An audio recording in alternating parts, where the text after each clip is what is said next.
दिनांक 16 एप्रिल आणि 17 एप्रिलला लोकसभेचं विशेष सत्र आयोजित करण्यात आलं होतं. त्याचं कारण होतं 3 विधेयके. पहिलं विधेयक होतं महिला आरक्षण, दुसरं विधेयक होतं डिलिमिटेशन आणि तिसरं विधेयक होतं केंद्रशासित प्रदेश कायदे सुधारणा विधेयक. आता तुम्हालाही प्रश्न पडला असेल, 2023ला सरकारने महिला आरक्षण विधेयक म्हणजेच नारी शक्ती वंदन अधिनियम आणलं होतं आणि ते सभागृहात एका मताने मंजूरही झालं होतं. मग आता नव्याने पुन्हा सरकार महिला आरक्षण का आणत आहे? डिलिमिटेशन म्हणजे काय आणि महिलांना आरक्षण आणि डिलिमिटेशन याचा एकत्र काय संबंध आहे? या विधेयकाचा आपल्यावर काय परिणाम होणार, जाणून घेऊया या व्हिडिओमधून. नमस्कार, मी आरती आणि तुम्ही बघताय विषय चौकातला. सरकारला मतदारसंघाची पुनर्रचना करायची आहे, पण त्यासाठी लोकसंख्या जनगणना करावी लागेल आणि ही प्रक्रिया पुढील 3 वर्षात म्हणजेच 2029 निवडणुकीपूर्वी होणं अवघड आहे. त्यामुळे सरकार महिला आरक्षण बिलासोबत डिलिमिटेशन 2011च्या जनगणनेनुसार करण्याचा विचार करत आहे. आता 2011च्या जनगणनेनुसार केल्यावर सरकारला याचा काय फायदा होईल सांगते, पण अगोदर डिलिमिटेशन म्हणजे काय ते समजून घेऊया.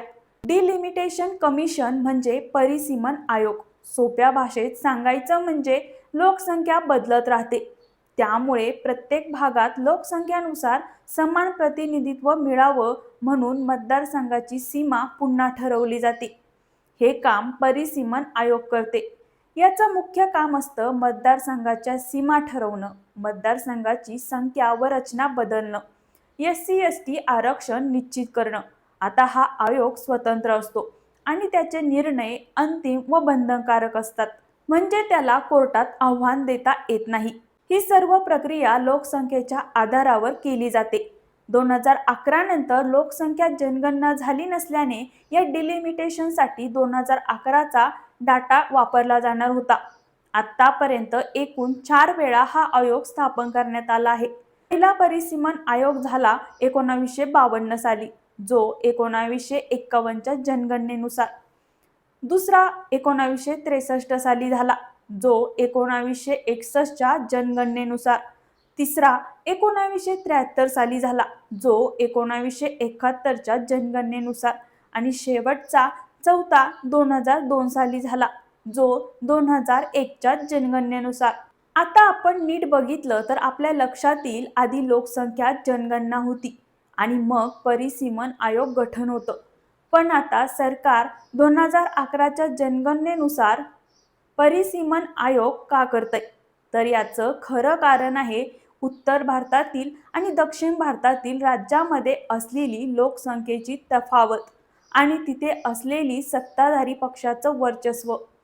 आणि ज्यामुळे 1971च्या जनगणनेनुसार 543 जागा ठरवल्यानंतर 42 कॉन्स्टिट्यूशनल अमेंडमेंट लोकसंख्या नियंत्रणाला प्रोत्साहन देण्यासाठी जागा बदलण्यावर बंदी घातली. 84th कॉन्स्टिट्यूशनल अमेंडमेंट प्रमाणे ही बंदी तशीच पुढे 2026 पर्यंत वाढवली. आता तुम्हाला वाटत असेल, लोकसंख्या वाढली म्हणजे जागाही वाढायला पाहिजे, जास्त जागा म्हणजे मजबूत लोकशाही. पण थांबा, सध्या तरी सत्यता वेगळीच आहे, कारण सरकारला या जागा येणाऱ्या लोकसभा निवडणुकापूर्वीच वाढवायच्या आहेत. त्या 543 वरून 850 करणार आहे.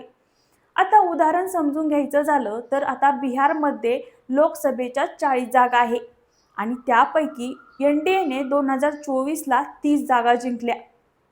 म्हणजे इथे BJPचं पूर्णपणे वर्चस्व आहे आणि सरकारने सांगितल्याप्रमाणे अंदाजे 50% जागा जरी वाढल्या तरी 30 ऐवजी त्या 45 जागा होणार आणि थेट फायदा BJPलाच होणार. याप्रमाणे उत्तर प्रदेश, मध्य प्रदेश, गुजरात, महाराष्ट्र या राज्यामध्ये लोकसभा जागाची संख्या जास्त आहे आणि वर्चस्वही BJPचं आहे.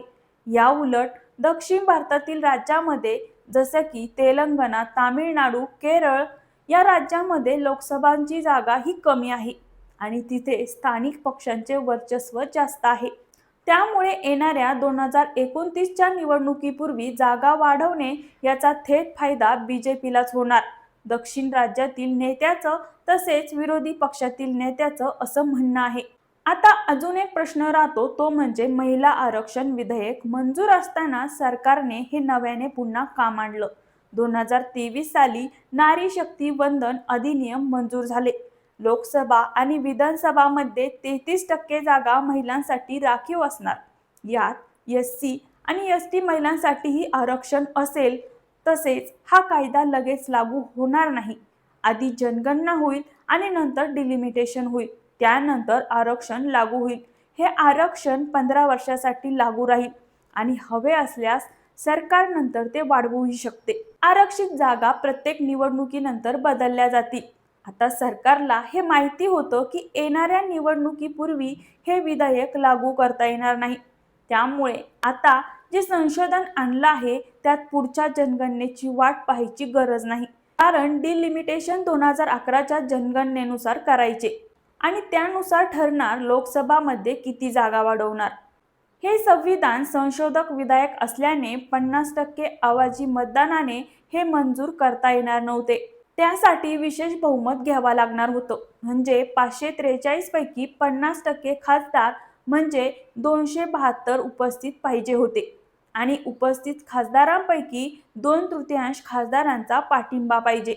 शुक्रवारी म्हणजे 17 एप्रिलला मतदान झालं तेव्हा उपस्थित खासदारांची संख्या होती 528. म्हणजे मंजूर होण्यासाठी 352 मताची गरज होती.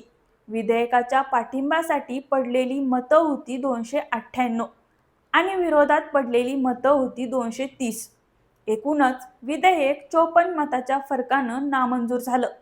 एकूण 3 विधेयकापैकी पहिलंच विधेयक नामंजूर झाल्यामुळे पुढचे 2 सादर केलेच नाही. तसेच विधेयक एकमेकांशी संबंधित असल्यामुळे त्यावर मतदान घेण्याची गरज नाही असं सरकारने सांगितले. लोकसभेमध्ये एनडीएचं संख्याबळ 292 आहे. म्हणजेच त्यांच्या असलेल्या संख्याबळापेक्षा 6 मतं जास्त मिळाली. एकूणच मोदी सरकार आल्यानंतर विधेयक नामंजूर होण्याची ही पहिलीच वेळ आहे. तर या सगळ्याबद्दल तुमचं काय मत आहे हे कमेंटमध्ये नक्की कळवा आणि आपला विषय चौकातला या यूट्यूब चॅनलला नक्की सबस्क्राईब करा.